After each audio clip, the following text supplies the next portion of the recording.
Fala pessoal, tudo bem com vocês? Sejam muito bem-vindos a mais um vídeo do nosso canal, o canal Teologia 2, e hoje nós estamos com mais um A2Cast, o A2Cast de número 25, é isso mesmo, Guilherme? Graças a Deus, Estamos cara, é isso perdendo a aí. conta já. E antes da gente começar aqui o nosso conteúdo, como você já deve ter visto aí no título do vídeo, a gente tem que pedir aquelas coisinhas tradicionais para você se inscrever no nosso canal, para você dar like no vídeo, para você ativar o sininho aí para receber as notificações do YouTube toda vez que a gente lançar aí algum vídeo novo. A gente pede para você comentar também, interagir com a gente aí, mandar as suas sugestões, as suas críticas, os seus elogios, para você nos ajudar gerando engajamento no vídeo e assim o próprio YouTube recomenda o vídeo para mais pessoas. Essa é a intenção do nosso canal. Que a boa teologia, a boa palavra de Deus chegue ao maior número de pessoas possíveis. Então você pode nos ajudar curtindo e comentando.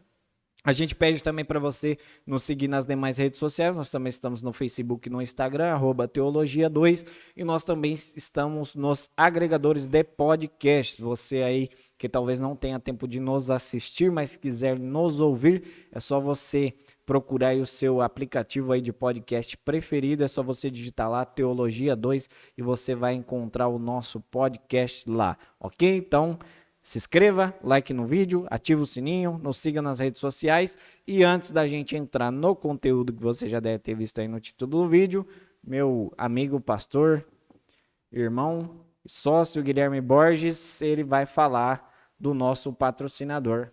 Pois é, a Alfa Consultoria Contábil, você que é aqui da região de Jaboticabal, né, da macro, micro região de Jaboticabal, tem o seu negócio, pretende abrir o seu negócio, infelizmente quer encerrar o seu negócio.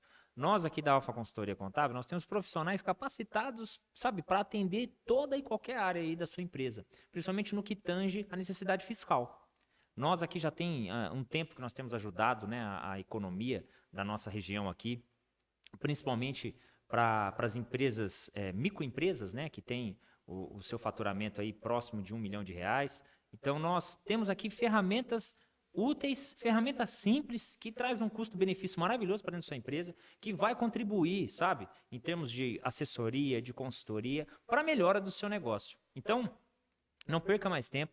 Entre em contato com a gente. Você que é aqui de Jaboticabal, nós estamos bem no centrão de Jaboticabal aqui. Nós estamos na Avenida Pintos, no número 699. Estamos aqui em frente ao estacionamento central. Está bem no centrão mesmo aqui, do ladinho, né, do banco da Caixa Econômica.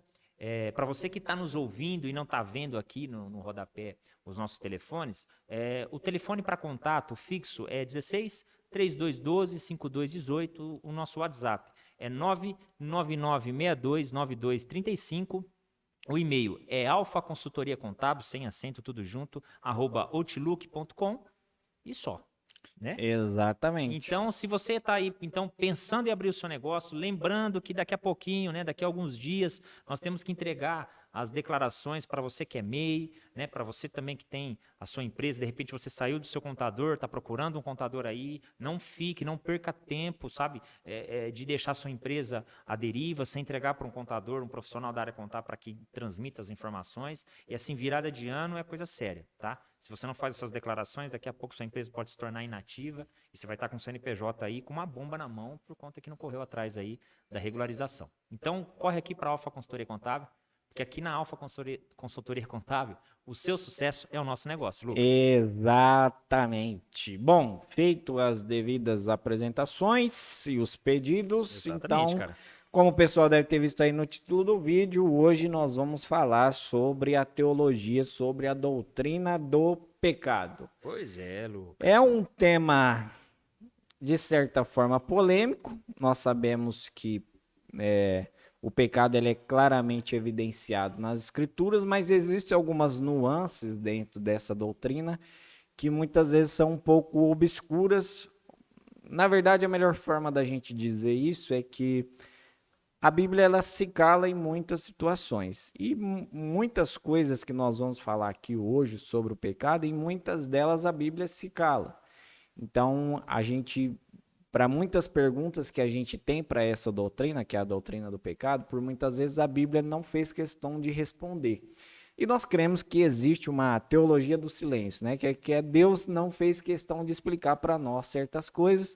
E cabe a nós, teólogos, nós que estamos aqui, né, tentando fazer uma boa teologia, buscando o conhecimento, né, de Deus por meio das suas escrituras, cabe a nós ter humildade de olhar e falar, se Deus não quis falar, não somos nós que vamos tentar responder aquilo que Deus não respondeu. Exatamente. Criar uma resposta, né? Mas, todavia, porém, nós somos um canal de teologia, então nós queremos fazer uma boa teologia sobre tudo aquilo que a Bíblia nos mostra sobre o pecado.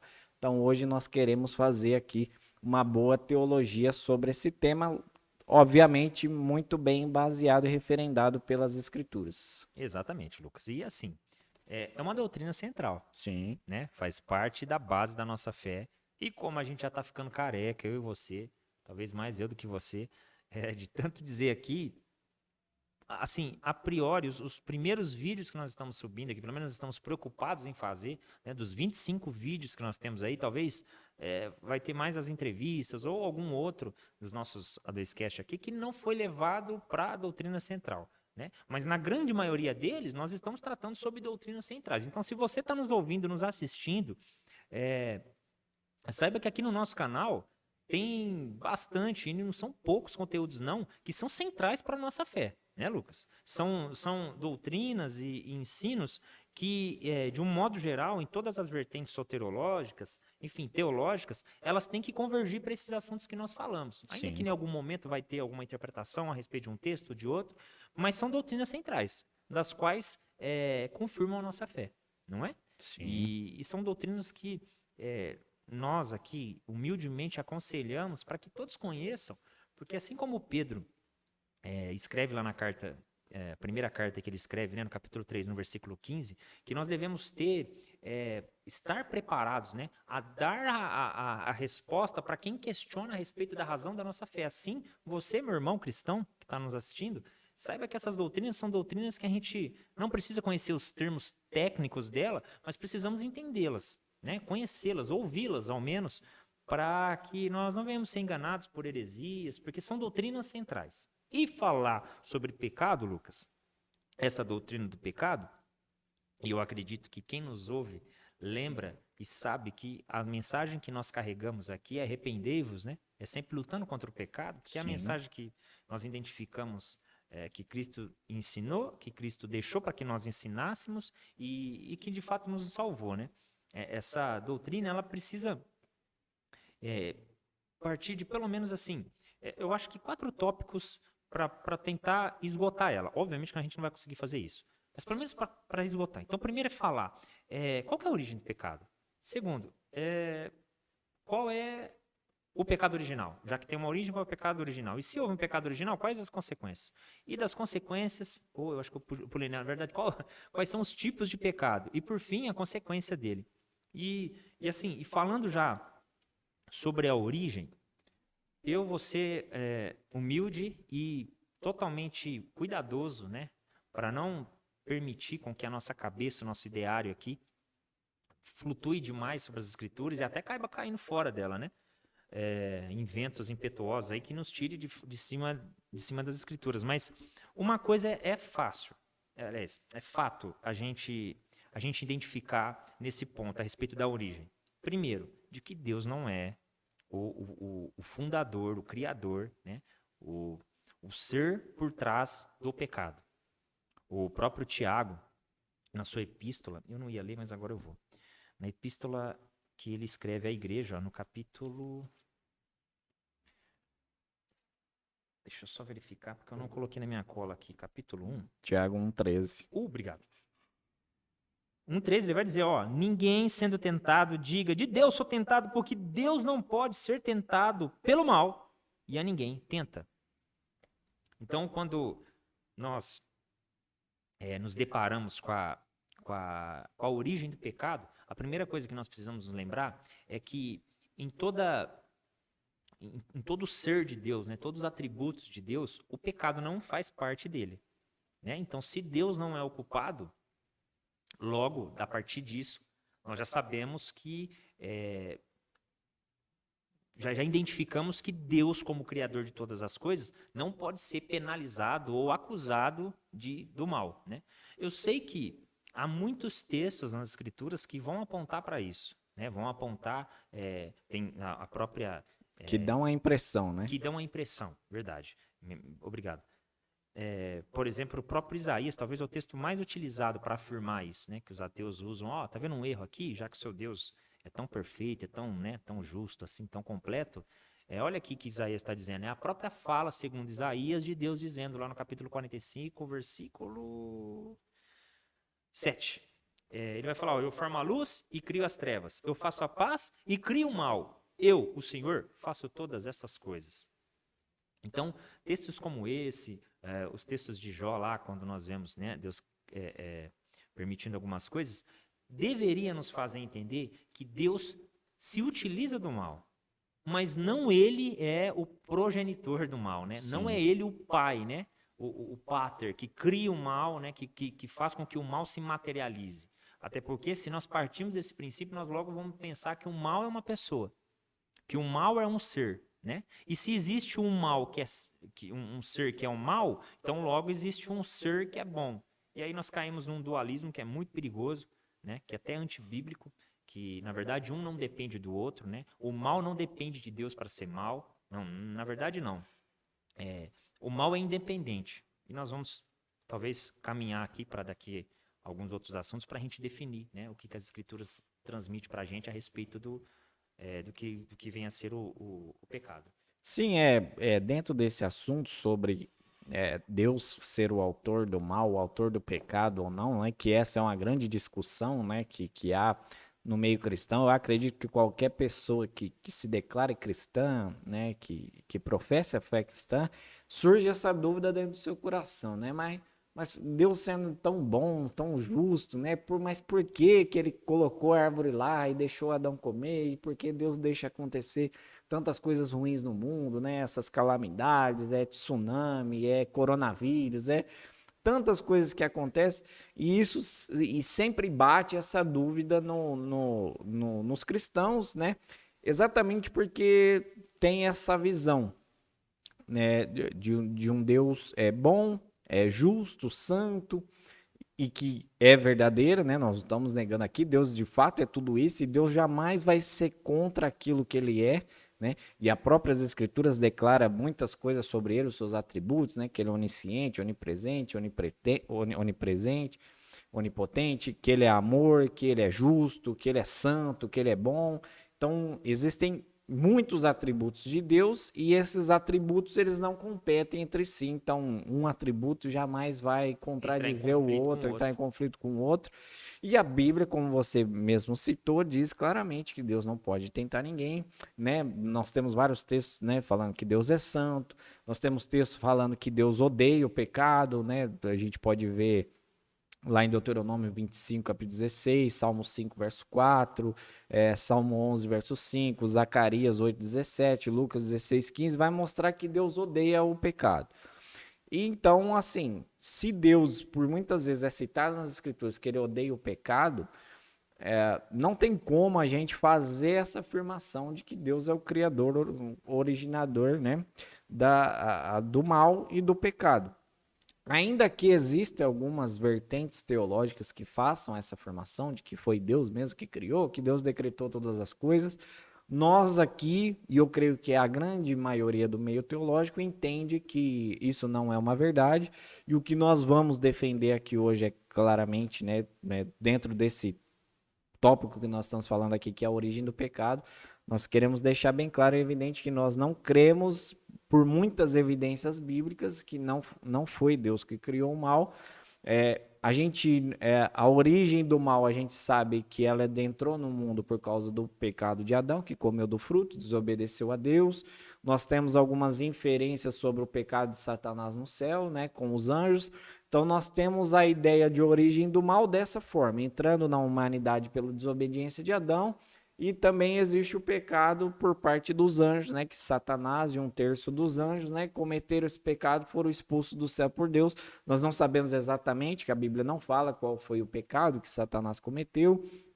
Nós não sabemos como se deu esse pecado, como que se deu o julgamento de Deus em relação a eles. Nós só sabemos, segundo o relato bíblico, que eles pecaram, né, desobedeceram, né, se rebelaram contra Deus e foram expulsos do céu. Então, a origem do pecado, segundo as Escrituras, que nós podemos afirmar claramente, segundo as Escrituras, é que é uma origem humana em Adão e uma origem angélica em Satanás, né? Que até virar, né, Satanás e os demônios, eles eram anjos e estavam no céu.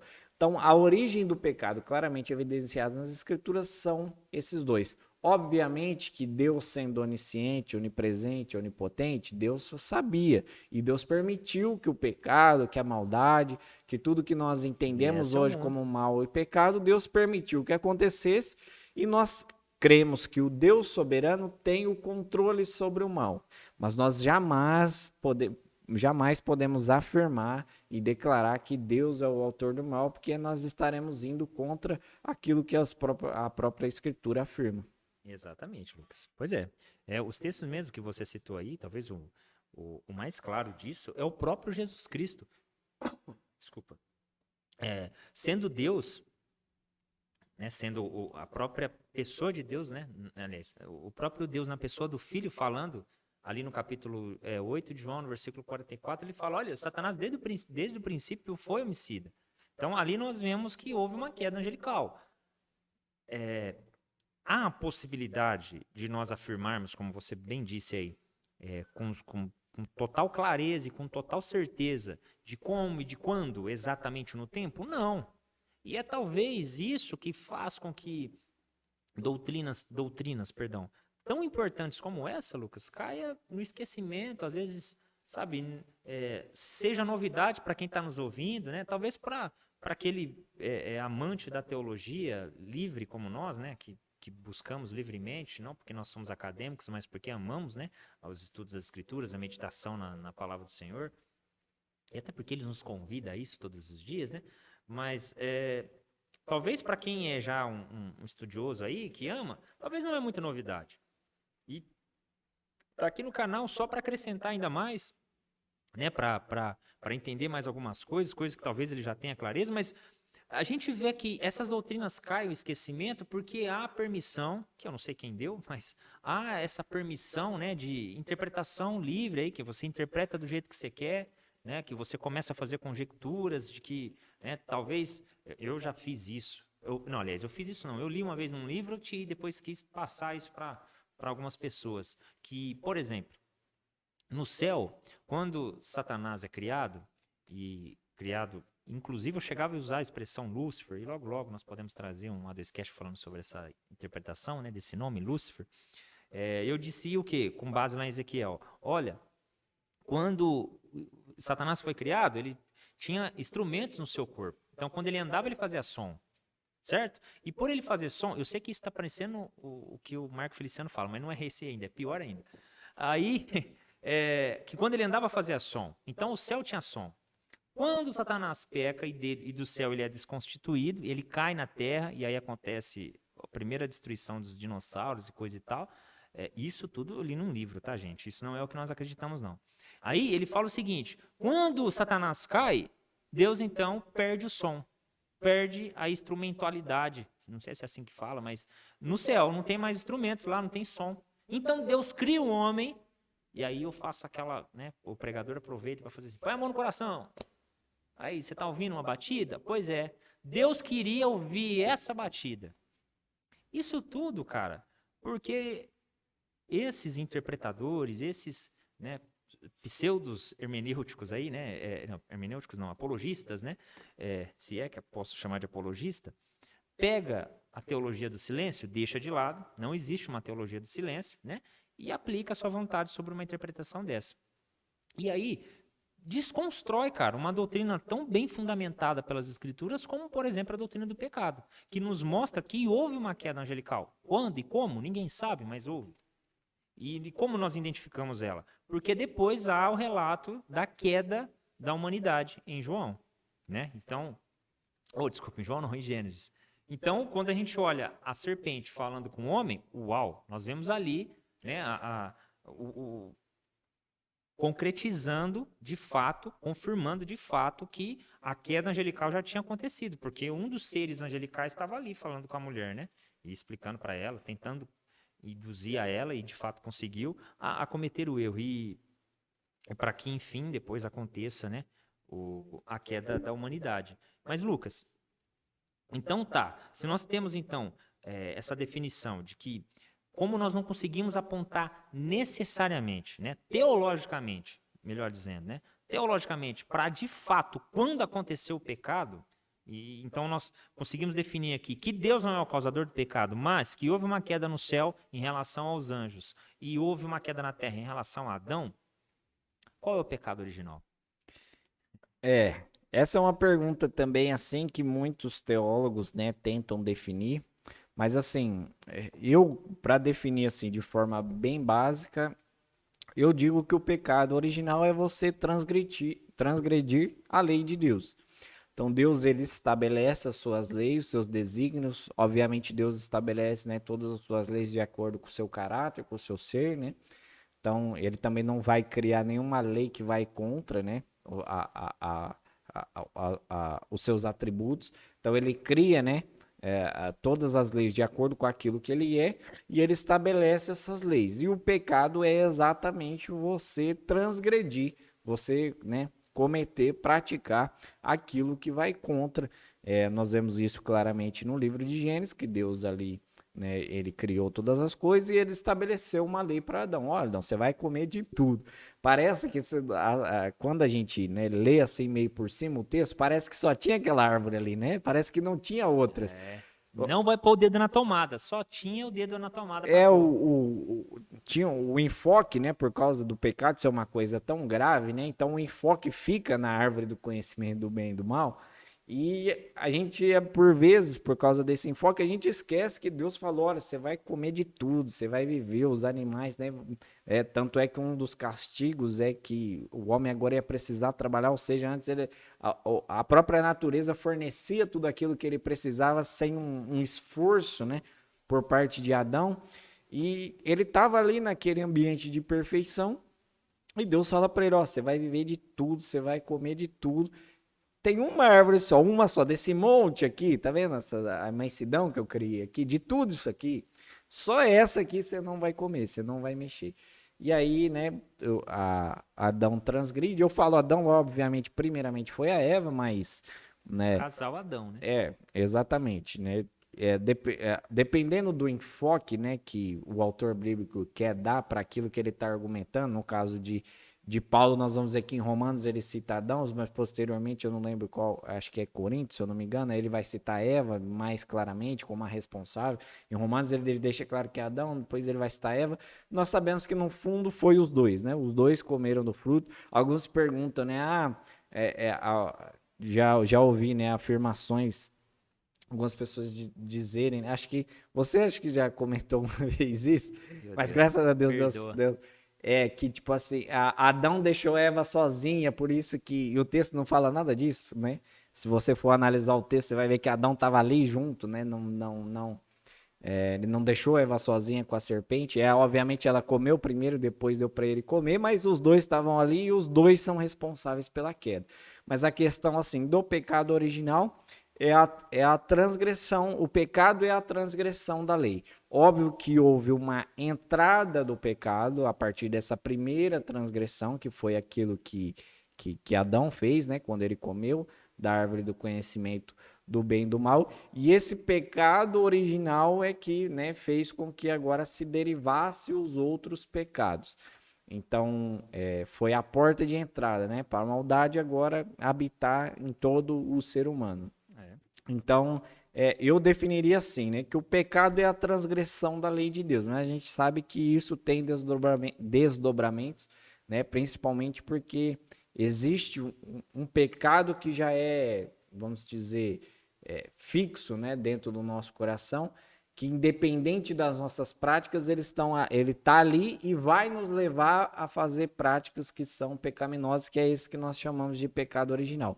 Mas basicamente eu definiria dessa forma, né, que o pecado, né, ele é a transgressão da lei Pois de é. Deus. Não, é importante a gente pautar esse assunto partindo desses princípios, né, de origem, definição do pecado original, e depois nós vamos falar do tipo e a consequência.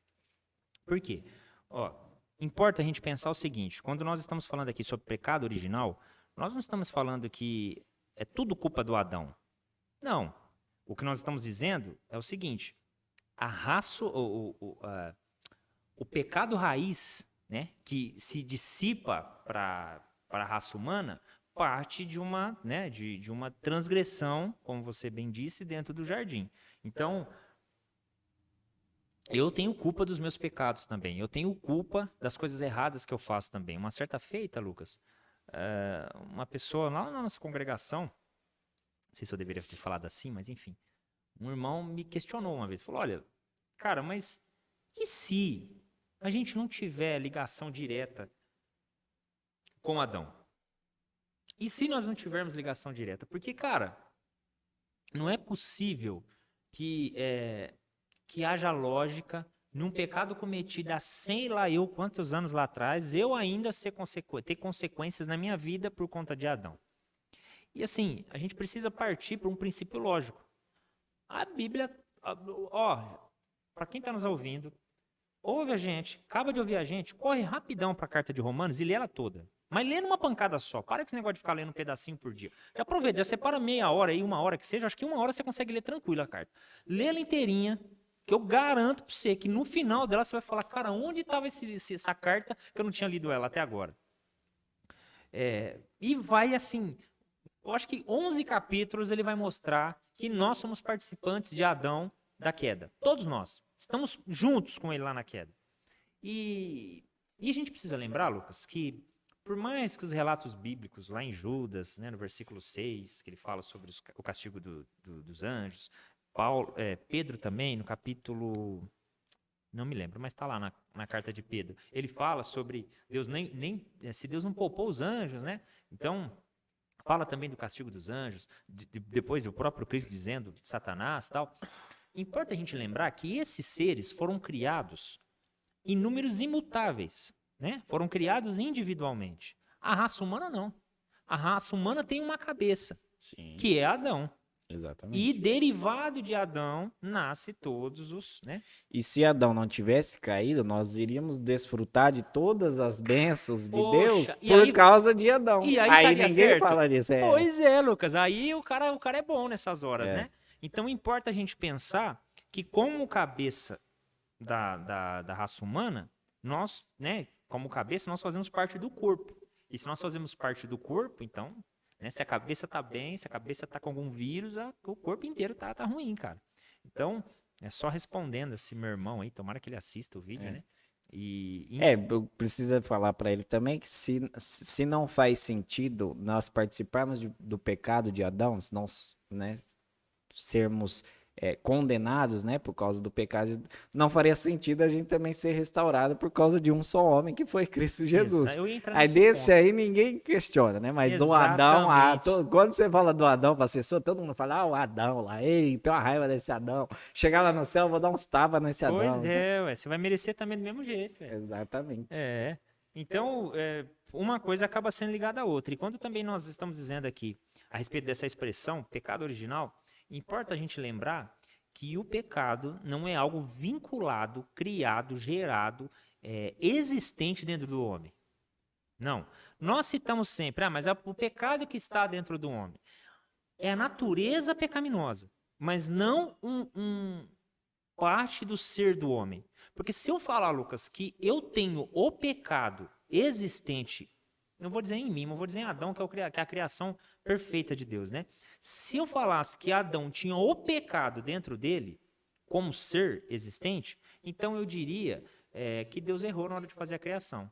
E se Deus errou, aliás, eu acho que eu posso até melhorar, Deus errou não. Deus só transferiu para Adão aquele que ele tinha, porque lá em Gênesis, né, no capítulo 1, versículo 25 ou 24, não me lembro agora, ou 26, enfim, está lá no primeiro capítulo, fala que Deus criou um homem à sua imagem e semelhança.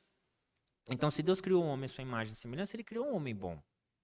Mas, como, né, eu não me lembro agora se você falou aqui durante a gravação, mas antes da gravação, enquanto nós estávamos debatendo alguns assuntos aqui, você mesmo citou, olha, e muito bem apresentado.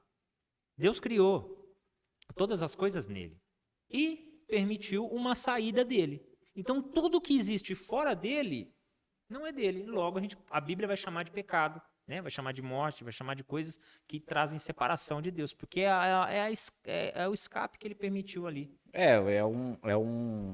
Muitos falam que é uma cláusula de saída que Deus colocou, né, para o ser humano, que para sair da presença dele. Tanto é que, né, nós vamos falar aqui depois mais detalhadamente das consequências do pecado, e uma delas é exatamente o afastamento de Deus, estar distante de Deus, porque Deus é santo, Deus é puro, Deus é justo, então não tem como nós, em pecado, estarmos nele, uma vez que ele é santo. Então, é uma cláusula de saída que Deus deixou ali, que era uma decisão clara do homem, né? E o homem decidiu sair por essa porta. É que Deus, pela sua infinita graça e misericórdia, né, resolveu, né, nos Resgatar. trazer, nos Louvado seja resgatar para Deus. dentro dele agora, por meio de um outro homem agora, né, Cristo Jesus, seu filho, que morreu na cruz por nós. Exatamente, Lucas. Então, definindo então a origem do pecado, definindo também o seu pecado original, a gente então precisa falar agora dos derivados dele, né? Sim. As consequências, não as consequências, mas os tipos de pecado, não é? Que a Bíblia vai enfatizar. Obviamente que a gente não vai citar as 23 listas, né, de pecados que, por exemplo, Paulo vai dizer, que lá no livro de Apocalipse cita, né? Por exemplo, Vários textos que eu acho que mencionam. foi mais Paulo e Pedro também Sim. cita uma vez, né? Nós não vamos citar esses, mas vamos citar quais? O primeiro que nós já citamos, que é o pecado original, que foi a desobediência, que derivou todos os outros. O pecado imperdoável, né? Que nós vamos nos ater aqui a respeito da blasfêmia. E os pecados factuais. O pecado imperdoável, Cristo foi bem categórico ali, cara. Quando. Deixa eu só pegar minha cola aqui, que eu comecei a falar e esqueci de pôr na minha cola aqui, tá? Só para não falar. Para não perder nenhum assunto aqui. Mas quando Cristo está ali naquela passagem de Mateus, é isso? Sim, Mateus 12. Muito obrigado. Eita, meu tablet agora travou, foi tudo aqui. Mas quando o Mateus então tá, Jesus está ali no Evangelho de Mateus, discutindo, debatendo, né? A respeito da blasfêmia, aquela coisa toda, ele categoricamente vai definir para a gente, né? Que de todos os pecados, só um que não seria perdoado. E seria qual? O pecado da blasfêmia contra o Espírito. E aí, Lucas, cabe muita, mas muita discussão, né? Todas apontam para um só lugar, que vai ser o não perdão, né? O problema de alguns é só assim, o modo operandi disso, né? Como é essa blasfêmia ao Espírito? Né? Se de fato é só eu confessar, falar coisas, né? Gritar, blasfemar contra o Espírito de Deus, ou se de fato é algo que acontece dentro do meu coração, mas eu sei que uma coisa está vinculada à outra. Tem gente que acha que é fazer piadinha. Ah, eu fiz uma piadinha com o Espírito Santo, então não vou ser mais salvo. Exatamente. Então, essa doutrina, nesse ponto, que vai definir para a gente o tipo de pecado, é um momento que talvez a gente tem que dar mais seriedade para o assunto, porque é o que mais traz confusão, não é? Sim. Principalmente para questões soteriológicas. Por exemplo, eu vou falar como arminiano. Dentro do arminianismo, há as lendas. Nossa, desculpa. Há a lenda da perda da salvação, né? De que isso, eu sei que isso é criado porque eu vivi muito isso, né? Sobre acordar hoje de manhã, poxa, hoje eu não sei se eu vou ser salvo, hein? Guarda salvo e dorme É, perdido. pois é, você fala, olha, eu acho que hoje eu não vou ser salvo, aí amanhã você fala, não tenho certeza que eu vou ser salvo. Enfim, aquela montanha russa, né? De crença, enfim, de fé. E isso é um momento que a gente tem que definir muito bem. Então, falamos sobre o pecado original. E agora gostaríamos de falar sobre a blasfêmia do Espírito. E eu gostaria até que você desse início aí, só para ver se... Existem três posições que são as mais comuns sobre isso. Na verdade, são duas que são as principais e uma que surgiu, né, mais recentemente, mas que é pouca falada. A primeira delas é a comum, né, que é a leitura mais natural desse texto, né, de Mateus capítulo 12, porque quando, né, Jesus faz essa menção que esse pecado é imperdoável, né, que é a blasfêmia com o Espírito Santo, os fariseus eles estavam exatamente atribuindo aquilo que Jesus estava fazendo, E, obviamente, Jesus estava fazendo por meio do Espírito, né? Uma vez que ele foi batizado com o Espírito logo depois de ser batizado nas águas. Então, tudo que Jesus fazia, ele operava, obviamente, pelo Espírito Santo. E os fariseus, então, eles acusaram a Jesus de estar fazendo o que ele estava fazendo por demônios. Então, a principal posição sobre o que é a blasfêmia do Espírito Santo é você atribuir uma obra do Espírito Santo, aquilo que é Deus, quem faz, que Deus opera, né, por meio da terceira pessoa da Trindade, que é o Espírito. Aquilo que o Espírito Santo opera, você atribui a demônios, né, você atribui a Satanás. Essa é a principal posição. Existe uma segunda posição que é uma que menciona a questão da incredulidade. Alguns vão argumentar que o grande problema nessa passagem, quando os fariseus acusam Jesus, né, de estar expulsando demônios por demônios, né, e Jesus explica que não faz nem sentido, né? Jesus explica que reino dos demônios dividido é esse, né? Que um está indo contra o outro, mas Ele nem subsiste. aí alguns vão argumentar que a questão não era a atribuição, mas sim a incredulidade deles por meio daquilo que o Espírito Santo estava operando. Então, alguns vão dizer que a blasfêmia contra o Espírito Santo é a incredulidade, e aí alguns vão usar, né, outros textos para argumentar isso, né, porque o texto diz, né, quem crer e foi batizado será salvo. Então, uma das prerrogativas para você ser salvo é crer. Então, automaticamente, se você não crer, você já está condenado, você não foi perdoado, então não tem perdão. Então, alguns vão argumentar que essa blasfêmia contra o Espírito Santo é a própria incredulidade nele, né? Que é ele que opera em nós aquilo que Cristo fez para que a gente possa ser salvo. E tem uma terceira posição que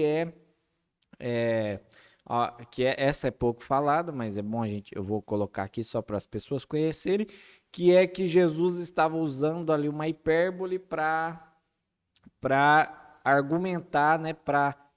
Ele estava já querendo mostrar ali para os fariseus a terceira pessoa da Trindade, que até então ainda não tinha, né, uma revelação tão clara como foi no derramamento do Espírito, lá em Atos 2. Né? No Antigo Testamento o Espírito operava, mas era mais para uma questão ministerial, né? Uma capacitação que ele dava para os profetas, né? Para as questões ministeriais no Antigo Testamento. Se movia até como o Espírito do Senhor, então Sim. propriamente a visão que eles tinham era de que era o próprio Senhor, né? Então. E aí alguns argumentam dessa forma, que Jesus ele só usou uma hipérbole ali, então ele estava usando uma expressão muito forte para mostrar que o Espírito Santo também era Deus, era terceira pessoa da Trindade. Essa a gente já descarta, porque ela é bem fraca na sua argumentação, né? Não, não cabe muito.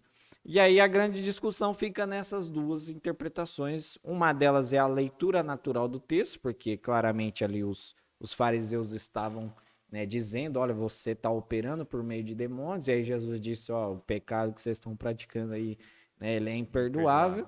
E alguns outros vão argumentar, aí esses precisam utilizar de outros textos, né, além desse, utilizar de outros textos para argumentar que a blasfêmia contra o Espírito Santo é a incredulidade. Eu, particularmente, ainda fico com a posição número 1, porque para mim é o que fica mais claro no texto ali de Mateus capítulo 12. Eu, dentro das minhas regras de interpretação, da hermenêutica, né?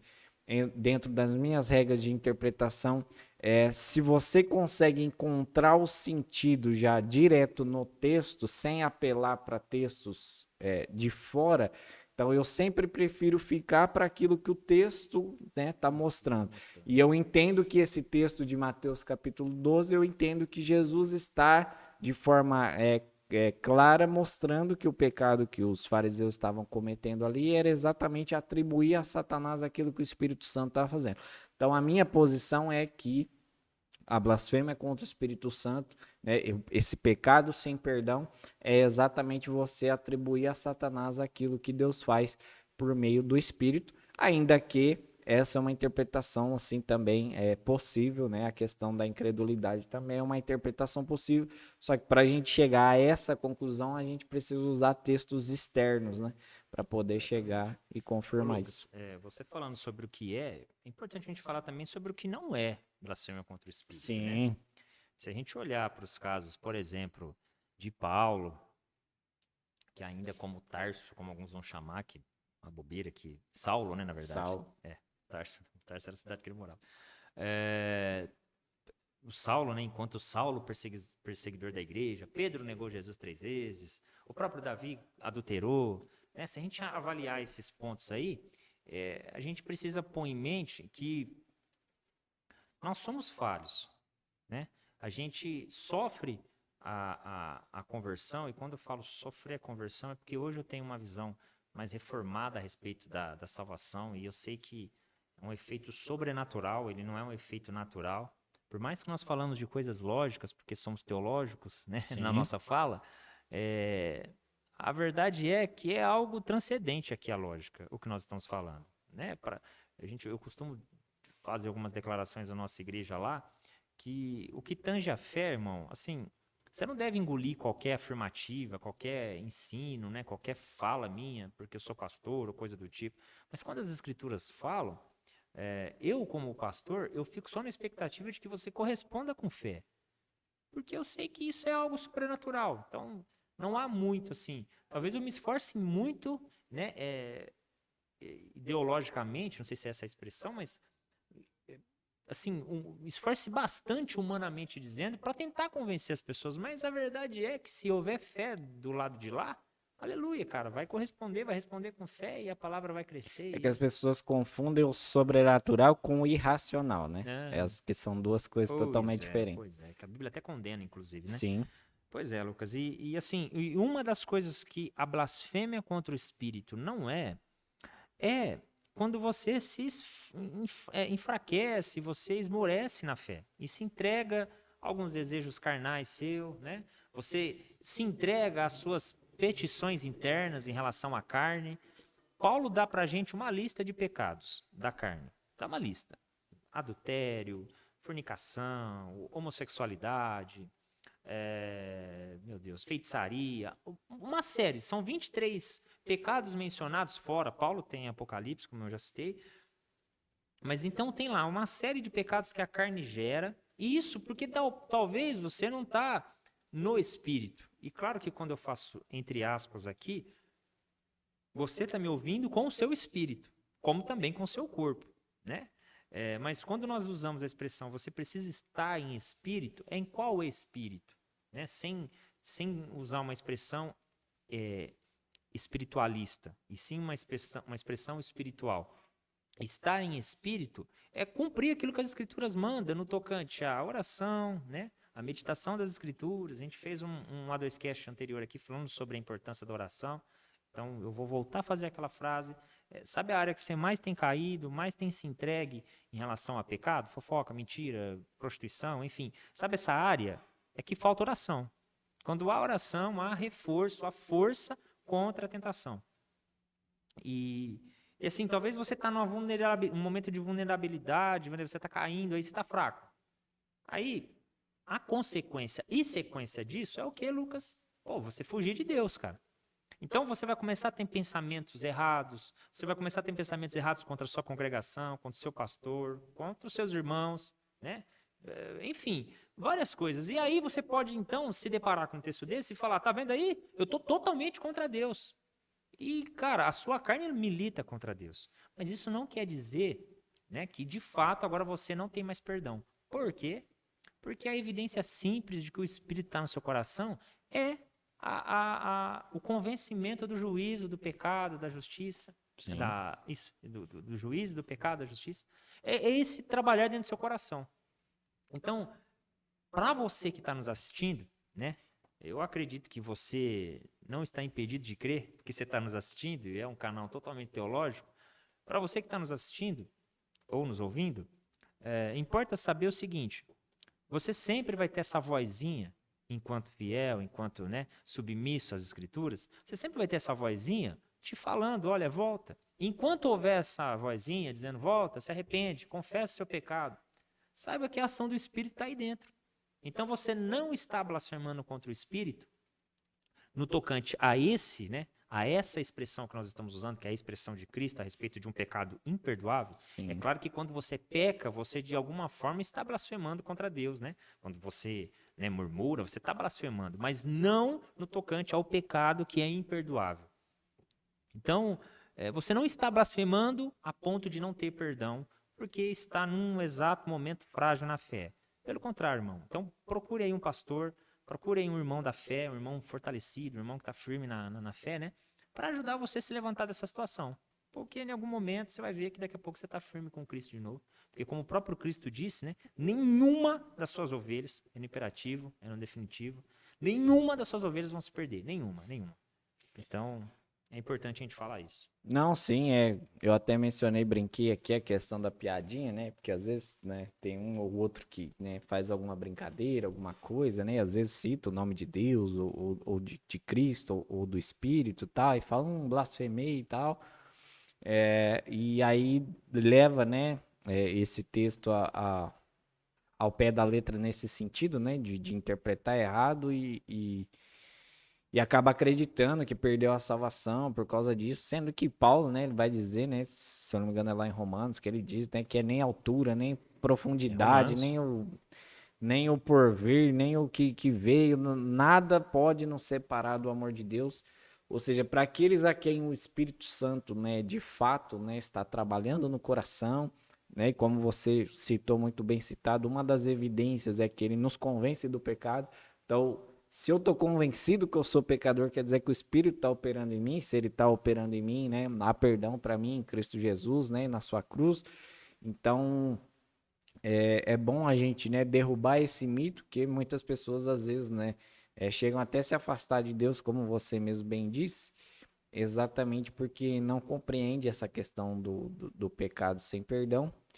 Mas o pecado ele gera em nós consequências. Pois é. Terríveis, cara. Pois é. Nós não pulamos nenhum trecho, não, né? Não, não, não. Tá na Já tá na sequência. sequência, tá certo. Então, como você bem citou, né? Existem algumas consequências que o pecado acaba gerando em nós. Pois que nós definimos bem a origem do pecado, definimos tipos de pecado, só que esses pecados, seja ele o original, seja ele o Se bem sem que nós não perdão. falamos dos factuais, né? Os atuais, como alguns dizem.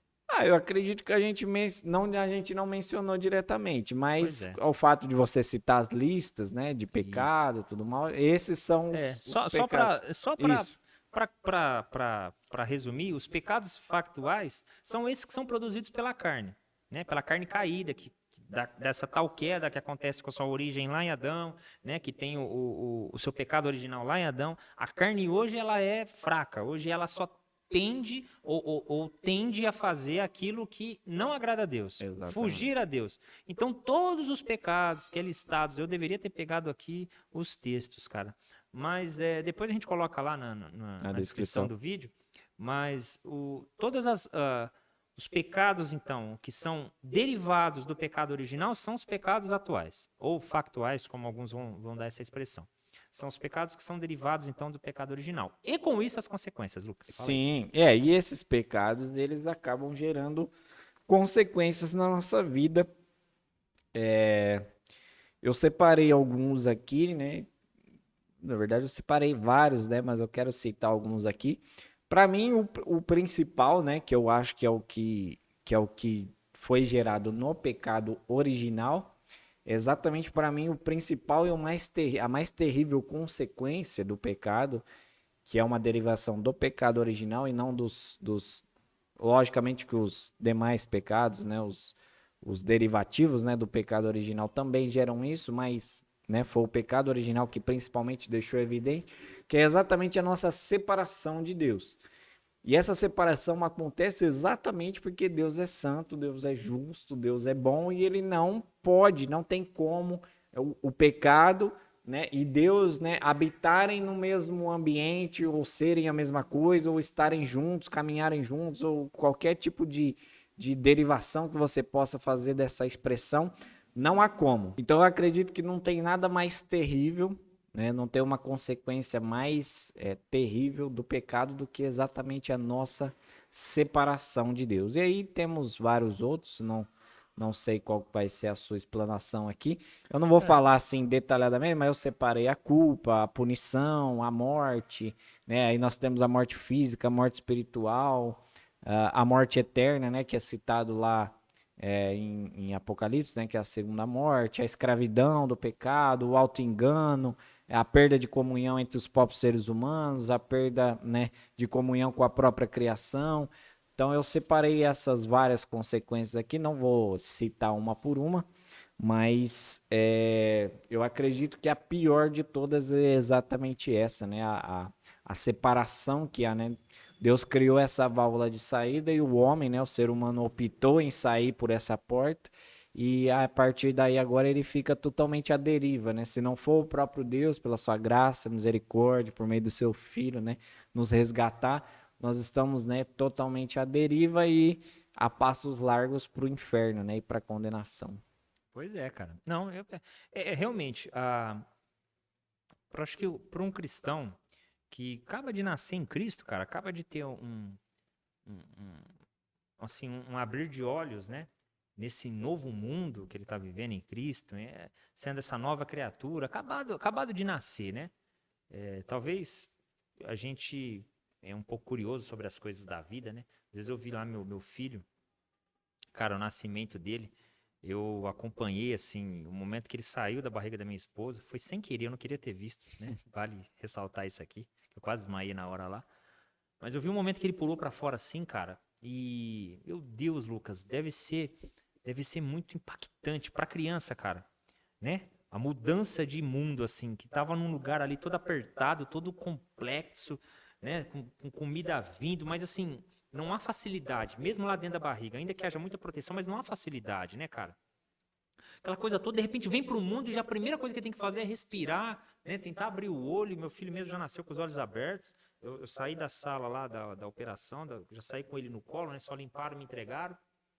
E, e talvez o cristão que está aí do outro lado da tela tá na mesma situação. Acabou de ser salvo, cara. Acabou de Cristo resgatar ele, né? Fazer resgatou ele, né? Fez ele escapar como que é a expressão que Pedro usa, meu Deus? Da, da destruição, né? Desse mundo. E tá aí abrindo os olhos a respeito do pecado. É muito notório para ele que as escrituras mostram que há uma consequência do pecado. Mas importa a gente lembrar que quando nós falamos de consequência, nós não estamos falando, sabe, de essa ideologia espiritualista às vezes, cara. Espírita, desculpa usar essa expressão, não quero bater, né, nos amigos aí que confessam essa religião, mas uma visão assim, que a consequência do pecado se eu desobedecer a Deus hoje, amanhã eu vou perder alguma coisa. Vou ser maldito, né? Vou ser amaldiçoado. Não vou conseguir trabalhar. Sabe, cara, esse pensamento mesquinho, pequenininho, é mais assim, é mais uma tendência, um dogma religioso, às vezes para colocar medo sobre as pessoas. E eu aqui também não quero tirar a responsabilidade, né, de nós vivermos uma vida em pecado. As consequências do pecado, no que concerne a natureza, o natural da vida, sim, eles virão. Por exemplo, se um casal de jovens namorando estão tendo relação sexual, é possível que haja uma consequência grave, sabe, natural, deles terem um filho ali na mocidade e o casamento deles ser uma desgraça para a vida inteira. Tudo porque estão antecipando um momento em que é um pecado, inclusive. Sim, doenças. Doenças e tantas outras coisas. Essas coisas naturais acontecem. Mas quando nós estamos falando das consequências, nós estamos falando de coisas transcendentes ao natural, não é? E como você mesmo falou, poxa, perdeu o contato com Deus. E aí você pode falar assim, Gui, mas eu nasci sem contato com Deus. Eu nasci sem me relacionar com Deus. Como você pode ter certeza que isso é tão ruim assim?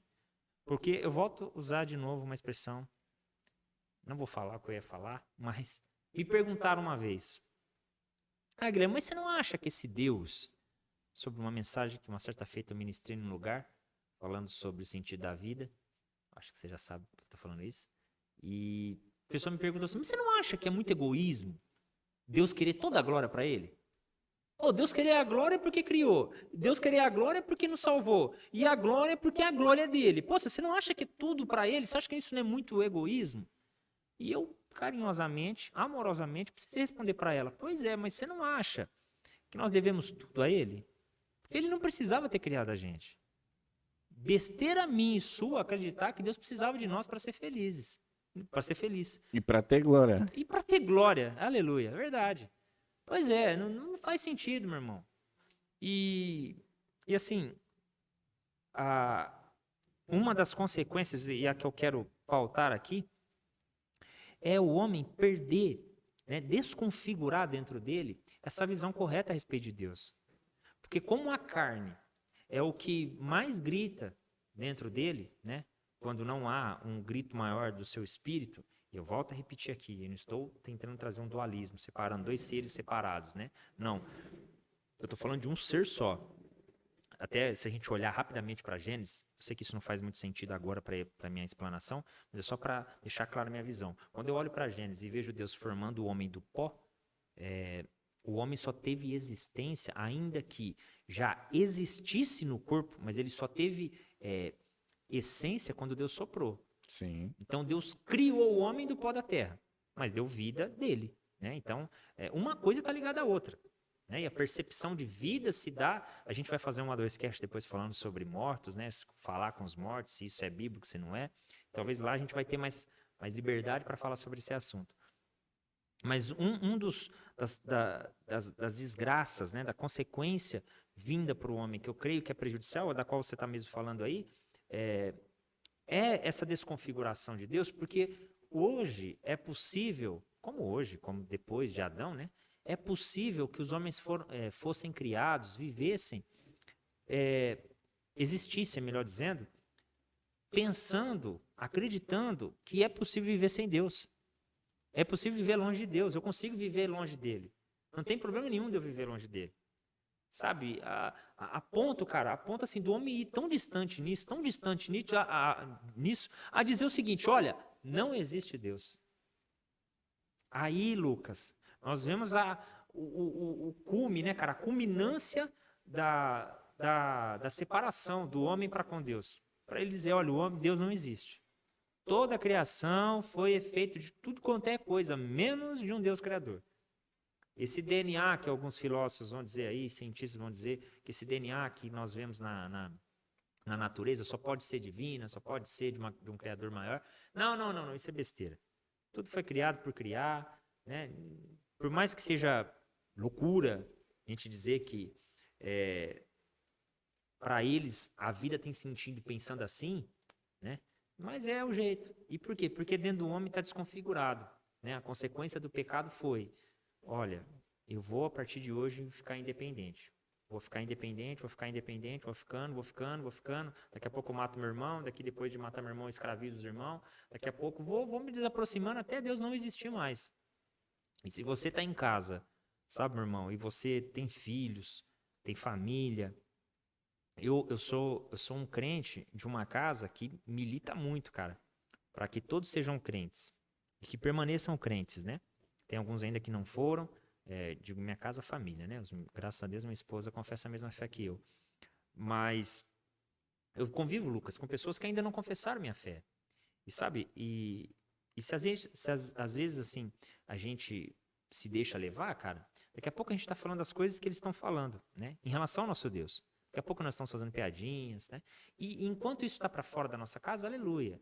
O problema é o seguinte, é quando nós voltamos para as nossas casas, e a casa é muito importante, na Bíblia, há todo um cuidado com a casa. Você vê que a todo momento Deus manda que os homens vão para suas casas, né? Cristo, quando separa os apóstolos, os enviados, na verdade, não eram os 70, né? Os 70 discípulos dele, eles mandam de 2 em 2 para que fosse para as aldeias, para que fosse para as casas, né? E então o próprio Deus fala com Moisés, unge a ombreira das casas. Então Deus tem um cuidado com as casas, porque sabe que casa é lugar de comunhão, em todos os aspectos, em todas as esferas. Então a nossa casa tem que ser lugar de comunhão. E tem muita gente hoje, cara, perdendo os seus filhos pro ateísmo. Por quê? Porque vive um cristianismo que é muito parecido com o ateísmo. Sabe, que não tem oração, que não tem jejum, que não tem confissão, não tem ensino, não tem pais falando com os filhos. Eu sei que é difícil, talvez você seja um analfabeto funcional, né? Que estudou como eu, na época do Lula, na época do pessoal lá, que só empurrava, né? E a gente não tinha a prática de estudar de verdade. Mas mesmo assim, a gente, como cristão, a gente não pode perder o hábito de falar de Cristo, né? De mencionar em nome do Senhor, o nome do Senhor Jesus, porque nós precisamos ensinar para que, sabe, o nosso cristianismo não torne, não crie filhos feios, como é o ateísmo, né? Que para mim o ateísmo é um filho feio do cristianismo. E isso tudo é por consequência do pecado. E a consequência do pecado, né, trouxe essa separação. E só por fim, cara, para a gente parar de falar um pouco, para eu parar de falar um pouco, precisa lembrar que o pecado, ele precisa de punição, né? Se não houver punição para o pecado, Deus seria banana, Deus então seria mentiroso, né? Porque Injusto, né? injusto, exatamente. E nós vamos encontrar, nós vamos identificar essa punição, né? A partir de agora, falando da pessoa de Cristo, enfim. Não sei se você ia falar mais alguma coisa. Não, sim, é uma das consequências do pecado, né, que eu tinha separado, né, dentre várias outras aqui que eu separei, a morte, a culpa, uma delas é a punição, e obviamente nenhum pecado vai ficar impune, né, Bem lembrado, nenhum, né, Lucas? nenhum, E nenhum, agora, quando nenhum. você fala isso, você está fazendo separação de pecadinho e pecadão? Não, é Todos os todos os pecados. pecados, todo tipo de pecado, seja os três tipos que nós citamos aqui, o que você imaginar sobre pecado, nenhum pecado irá ficar impune, uma vez que Deus odeia o pecado e uma vez que Deus é justo, ele não pode ir contra a sua justiça. E aí muitos, né, muitas vezes, né, querendo argumentar contra Deus, né, vão dizer, ah, mas, né, como que ele salva pessoas, então, se ele tem que punir o pecado de todos? É porque não conhece, né, o Jesus Cristo que veio, né, e morreu e foi punido. E eu já falei isso em várias, já falei isso em ministração, já falei isso aqui no A2Cast. A gente precisa tirar da ideia de que a morte de Cristo foi apenas física. Sabemos que a morte, nós temos a arqueologia aí agora, né, principalmente ela, né, que para provar, né, ela que achou ossadas aí de crucificados, e aí legistas puderam refazer, né, a morte de um crucificado, e eles viram que é muito mais terrível do que aquilo que os filmes relatam e tudo mais. Eu não estou aqui, né, desmerecendo a morte física de Cristo, muito pelo contrário, foi a morte, talvez até nos dias de hoje seja a morte mais terrível que exista, seja a morte por crucificação. Então, eu não estou negando aqui o sofrimento físico que Cristo sofreu. Mas o principal sofrimento que Cristo teve, e ali que eu vejo que está o cerne da punição, né, que o salmista vai dizer, né, que ele bebeu o cálice da ira de Deus. E o cálice da ira de Deus em Cristo era exatamente ele estar separado do Pai. Quando ele, né, clama lá na cruz, Deus meu, por que me desamparaste? Ele estava ali sentindo a aflição de estar separado de Deus. Como nós já dissemos aqui, Deus viveu perfeitamente em harmonia no céu, né, com o Pai, Filho e Espírito Santo. Eles sempre viveram em harmonia. Deus não tá, muitos vão dizer, ai, Deus precisava de algo a mais, Deus precisava de mais alguma coisa, então por isso que ele Ouviu o nos som. criou, ouviu o som e tudo mais, né? Na ideia, né, errada, né, do ser humano, Deus está sempre precisando de alguma coisa. E Deus não precisa de nada, ele faz porque ele é soberano, mas ele, antes da criação, ele era totalmente, plenamente satisfeito. Então, o Pai, o Filho e o Espírito Santo viviam numa harmonia ali celestial, e agora essa harmonia, né, por causa da justiça do próprio Deus, essa harmonia agora na cruz é rompida, né, entre o Pai e o Filho, e essa foi a maior agonia que Jesus poderia ter sofrido, é exatamente estar separado do Pai, uma vez que ele viveu pela eternidade, né, nessa harmonia perfeita entre Pai, Filho e Espírito Santo. Então, antes que, né, as pessoas. Eu falo muito disso porque a minha ideia sempre foi que o sofrimento de Cristo sempre foi físico. Eu nunca tinha entendido, né, toda essa questão espiritual que há na morte de Cristo, né, e nessa separação da parte de Deus.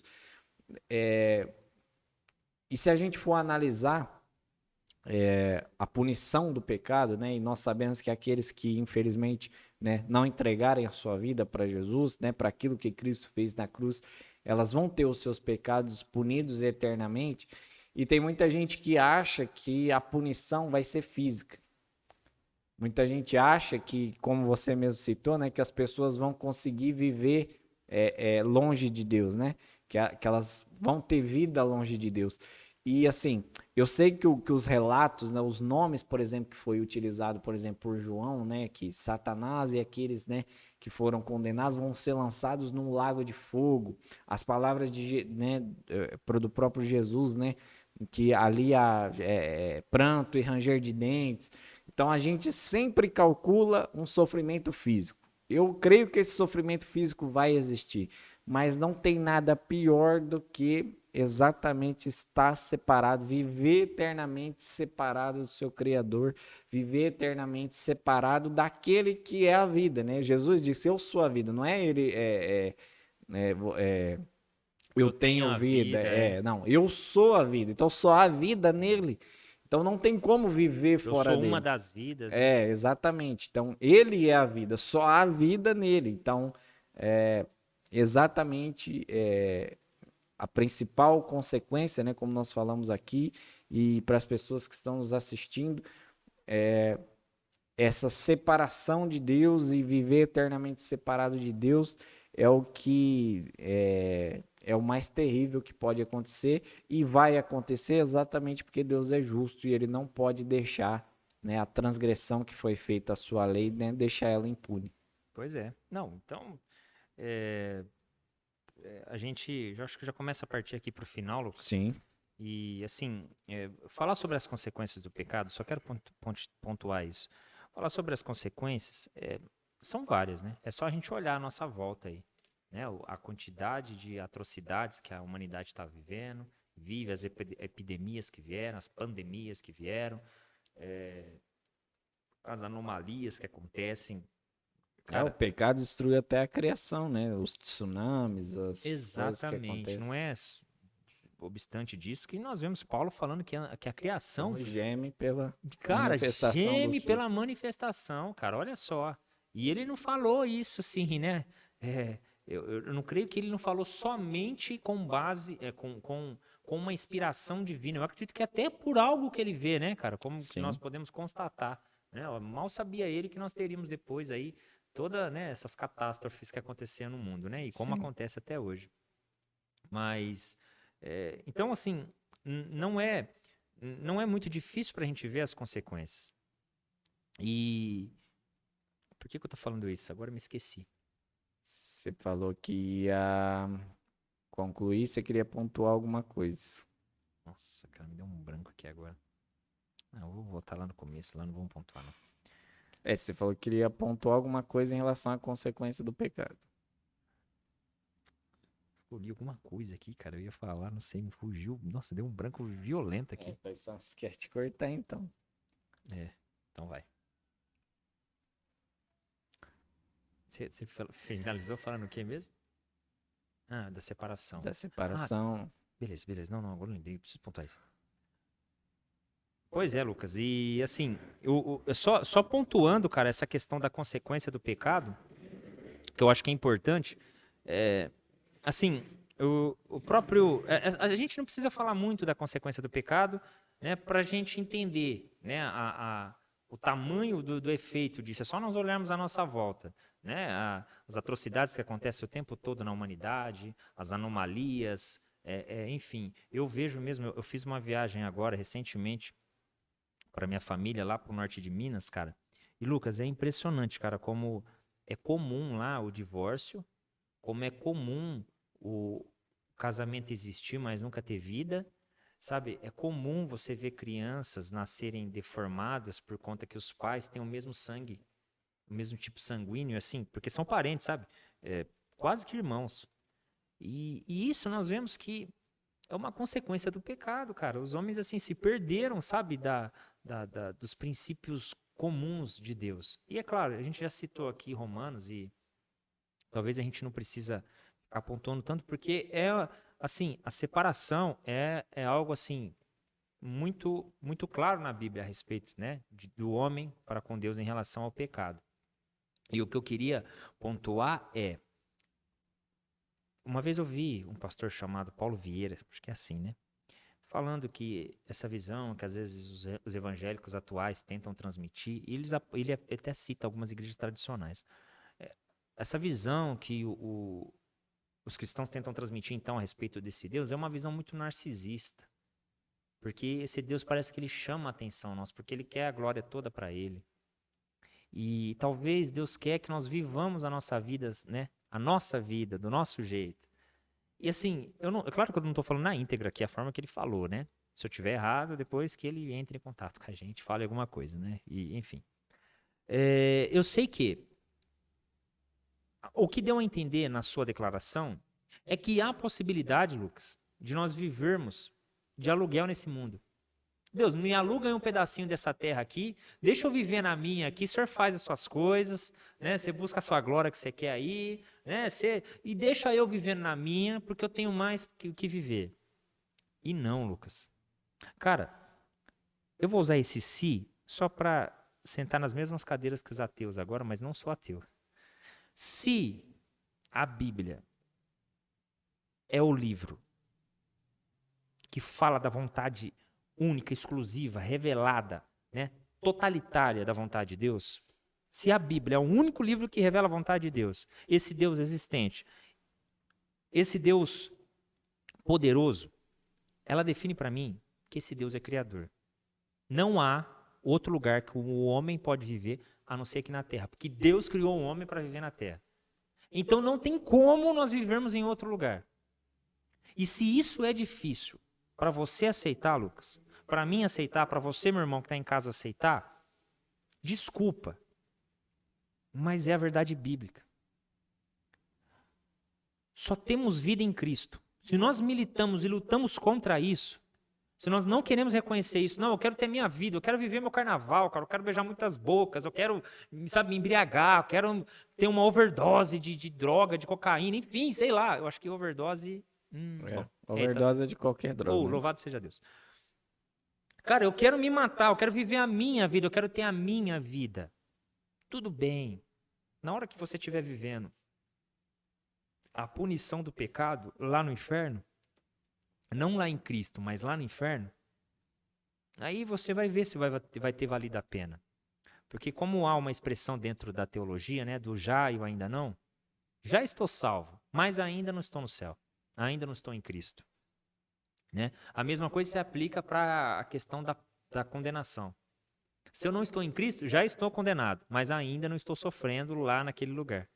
Então, nós já estamos separados por causa do pecado de Adão. Mas nós ainda não estamos vivendo a total separação de Deus, né? Porque nós ainda estamos nesse lugar que o Espírito dele ainda se move. E por isso até que eu não consigo confessar que a igreja vai ser arrebatada e o Espírito vai ser tirado, porque aí eu não sei como vai se convencer. Mas enfim, é só um entre aspas aqui. Pois é, Lucas. E aí, partindo das consequências, cara, eu gostaria de entrar pro final aqui, né? Para contar nossa doxologia aqui, né? Só para ressaltar os pontos. Nós citamos toda essa dificuldade da doutrina. Não sei se você quer acrescentar alguma coisa a respeito. Não, pode. Nós falamos de forma dura, assim, porque essa não é uma doutrina que traz pra gente cócega, sabe? Como nenhuma outra, mas essa daqui menos ainda. É diferente da gente falar das misericórdias de Deus, né? É diferente de nós falarmos sobre os seus dons, as suas manifestações. Isso aqui, cara, é algo muito sério. É porque está falando daquilo que ofendeu a Deus. Paulo, no capítulo 2 lá de Efésios, que você fez uma exposição na nossa congregação, e está gravado, né? Acho que está aqui no nosso canal. Você não subiu ainda. Está lá no nosso Facebook. No Facebook da igreja. Da igreja, né? Igreja Monte Abarim. Corre lá, assiste. Tem uma exposição completíssima aqui dessa carta. O Lucas tem uma visão soteriológica calvinista. Não concorda em pontos soteriológicos, mas nos pontos principais, principalmente naquilo que foi apresentado essa carta aqui, foram semanas na nossa congregação que era de arrancar o couro mesmo, né? Pelas verdades escriturísticas. E E aqui no capítulo 2, no versículo 1, vai dizer o quê? E vos vivificou, estando vós mortos em ofensas e pecados, em que, noutro tempo, andaste segundo o curso deste mundo, segundo o príncipe das potestades do ar, do espírito que agora opera nos filhos da desobediência. E o versículo 3. Entre os quais todos nós também antes andávamos nos desejos da nossa carne, fazendo a vontade da carne e dos pensamentos. E éramos, por natureza, filhos da ira, como outros também. Mas Deus, que é riquíssimo em misericórdia, pelo seu muito amor com que nos amou, estando nós ainda mortos em nossas ofensas, nos vivificou juntamente com Cristo. Pela graça sois salvos. Até aqui. Paulo, cara, isso me carrega de esperança, porque Paulo disse pra gente que enquanto nós estávamos mortos, Lucas, desgraçados, sabe, ofendendo a Deus. Então, assim, essa doutrina é uma doutrina, cara, que é claro que é só uma forma minha de expressar, né, o temor que eu tenho que ter. Claro que isso não deve ser carregado como uma doutrina. Mas essa fala na Bíblia, ela arranca lágrimas de Deus. Por favor, que não me interpretem mal, né? Mas é só para a gente dar uma relevância para essa doutrina, porque ela mostra o pecado. E isso não deve tirar lágrimas nossas porque nós cometemos o pecado, mas sim porque nós ofendemos a Deus, que é criador, cara, misericordioso, ou como o próprio Paulo fala, que rico, milionário, trilionário em misericórdia, que foi ofendido pela nossa desobediência. Ele criou a gente com tudo o que nós precisávamos, sabe? Meu Deus, com toda bondade, com todo... E nós pecamos. Né? E nós desobedecemos. E o fato foi tão grande na nossa desobediência que agora, para alguns, ouvir isso é dar risada. É falar assim, não, mas que cara trouxa, olha que os meninos novos, besta, perdendo tempo falando de um Deus que nem existe. Sabe? Então, é importante a gente ressaltar, cara, que a doutrina do pecado, ela é uma doutrina, assim, séria. E ela tem que ser carregada, ela tem que ser enxergada com os óculos corretos, porque assim, quanto maior for o entendimento da doutrina do pecado, Lucas, maior vai ser a proclamação da obra redentora de Cristo. Quanto mais certeza eu tiver do pecado, de quão participante eu fui com Adão, de quão adâmico eu sou, não abraâmico, mas quanto adâmico eu sou, né, em termos de atitude, de vontade, de desejo, quanto mais claro isso ficar em mim, mais necessário, mais evidente, mais precioso para mim vai ser proclamar que Cristo Jesus é o Filho de Deus, né, que morreu no seu tempo para levar os meus pecados e revelou para mim o Deus judaico-cristão. Sim, dessa questão da doxologia não tenho nada para acrescentar. Para mim terminar, eu só queria falar uma coisa que geralmente também sobre tudo isso que nós falamos aqui geralmente gera dúvida. Principalmente os nossos colegas adventistas, eles ensinam uma doutrina que é a doutrina de que o inferno, né, a condenação, ela não é eterna. Alguns, eu já caminhei por esses lugares aí, Lucas. Alguns acreditam que a condenação não é eterna, que vai haver um momento de sofrimento, mas que vai chegar um momento, né?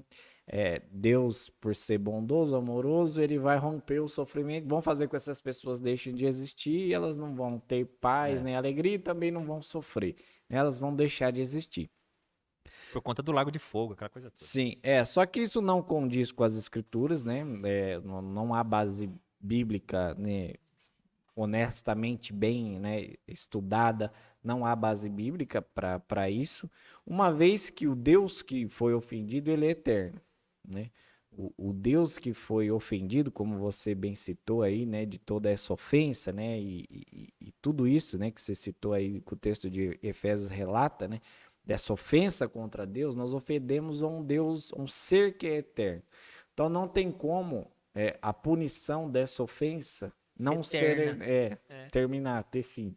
Então, assim, Se você tiver mais dúvidas sobre isso, peço para você pesquisar. Nós não vamos estender aqui, porque senão vai ficar mais longo. Mas nós não cremos. As bases que o pessoal usa, né, para defender isso são bem rasas, bem superficiais. E a linguagem da escritura é que o sofrimento, sim, ele é eterno. As pessoas que infelizmente morrerem, né, sem Cristo Jesus, sem reconhecer o Senhor como Salvador, vão sofrer sim eternamente, porque o Deus que foi ofendido, ele é eterno. Então, para terminar. Eu quero só fazer um pedido aqui no final. Eu não sei, né, em qual situação, cara, as pessoas chegaram até o final desse vídeo. Pode ser, Lucas, que daqui a alguns anos, a gente assista ele, né? E seja pra gente até uma frase que nós mesmos estamos falando para nós mesmos, né? Ou para os nossos Sim, filhos, para os sim, nossos netos. Como eu costumo dizer na nossa igreja lá, a gente está construindo uma igreja para os nossos netos, cara. Espero que a gente construa uma boa igreja para eles, né? Mas o recado final que eu deixo para você é o seguinte: eu não sei em qual condição você está aqui agora, nesse exato momento que você está assistindo o vídeo. Talvez você está vivendo um pecado de adultério, você está vivendo um pecado de latrocínio, enfim, está roubando, está fazendo sabe lá Deus o que, meu irmão. Você está planejando, não sei, por alguma razão, você está planejando um assalto, sei lá, o que você está planejando fazer aí. Saiba que o salário do pecado é a morte, meu irmão. Sabe, há uma morte te esperando após dessa ceia com o pecado que você vai ter. E, e para evitar tudo isso, né, o antídoto contra tudo isso é a confissão. Não tem algo mais dificultoso, mais complexo, né, Lucas? Ai meu Deus, mais difícil da gente lutar contra nós é a confissão. Eu sempre ensino na nossa igreja que o homem nasceu com o dom de dominar, mas de submissão, de submeter, é uma coisa que ele tem que lutar para fazer. Não é algo natural. E talvez você tá aí, não sei, meu irmão, você é líder de louvor da sua congregação, você é alguém que prega em alguns momentos lá, e tá, sabe, desculpa de usar essa expressão grotesca assim, e bem áspera, mas de vez de estar segurando a Bíblia, está segurando o seu órgão genital, sabe, está fazendo coisas que as Escrituras condenam. Eu peço para você que você procure alguém, confesse o seu pecado. Tiago diz para a gente que nós devemos confessar os nossos pecados uns aos outros. Talvez você está com uma dificuldade dentro do seu casamento, confesse. Porque o próprio evangelista João, quando vai dizer para a gente que nós temos Jesus como nosso advogado, antes ele disse, o verdadeiro cristão não vive em pecado. Então nós temos Jesus como nosso advogado. Não é o pastor da sua igreja que é o advogado, não é, sabe, o Papa que é o nosso advogado, não é o nosso cônjuge, é Jesus, é ele que vai interceder. Então confesse o seu pecado. A doutrina do pecado aqui evidencia o pecado na humanidade, né? Mas ao mesmo tempo que evidencia, ela também ressalta que eternamente, todas as vezes que Deus olhar para nós, ele não vai ver a nossa imagem, ele vai ver a obra de Cristo. Eternamente, Cristo, né, aprove a Deus dar a ele toda a glória, todo o louvor, e isso tudo na sua obra, na sua justiça, na sua bondade. Então confesse seu pecado, irmão, que você vai ver que vai raiar dentro do seu coração a liberdade, que você tanto busca, que você tanto quer ter. Às vezes eu sei que você aí no seu quarto, na sua casa, chora pedindo a Deus, por que eu faço isso? Será que Deus me predestinou a fazer isso, a viver desse jeito? E não, o que está te faltando é confissão. Procure alguém, mande um contato para a gente, sei lá, não sei, talvez estou falando com alguém lá do outro estado, né? Procure a gente, vamos conversar. Talvez é a confissão que você não faz que garante o pecado que você não quer. Amém? E é isso, amém. Lucas. Eu acho que é isso, cara. Então, vamos terminar. Só que antes de terminar, falar para você pedir aquelas coisinhas Claro, tradicionais. se você ficou até agora, você achou mesmo que eu ia esquecer de maneira alguma. Por favor, não deixa de ir embora sem dar um like. Se não gostou do assunto que nós falamos aí, pode dar um dislike, mas fala com a gente, pelo amor de Deus. Sabe, comenta, fala sobre algum assunto que nós deixamos de falar, algum assunto que você gostaria que viéssemos aqui a tentar explanar ele de forma maior. Enfim, fale com a gente. Lembrando que nós estamos em todas as plataformas de podcast que você possa conhecer aí, né? Os agregadores, como o Lucas usa, uma expressão maravilhosa. Eu estou treinando todo dia para falar ela aqui. Mas, enfim, não deixa de curtir a gente também lá nas nossas páginas do Facebook, né? Tanto Teologia A2, quanto a página da nossa igreja, né? Igreja Evangelística Monte Abarim. Onde mais que eu tenho que pedir? Enfim, ó, compartilhe esse vídeo com mais pessoas. Manda no grupo do WhatsApp aí. Eu sei que tem grupo do WhatsApp aí, da família. Manda lá pro pessoal ler um pouco as escrituras também. Amém? Fora isso, Lucas, você tem algum recado? Exatamente. Para terminar, a gente vai citar aquela frase tradicional de Boa, todos os exatamente. nossos A2Casts. E eu vou Importante. citar novamente João Calvino. Calvino. E eu vou citar de novo João Calvino falando sobre o livro de Salmos. Ele diz o seguinte: se alguém deseja ter um método próprio para governar bem a sua vida, a lei de Deus é a única perfeitamente suficiente para tal propósito. Mas que, ao contrário, assim que as pessoas se apartam dela, são passíveis de cair em infindáveis erros e pecados. João Calvino, o livro dos Salmos. Louvado Amém? seja Deus cara. abençoe a todos, fiquem todos com Deus. Mano, conseguimos mais um. Valeu, Até mais. pessoal! Tchau, tchau.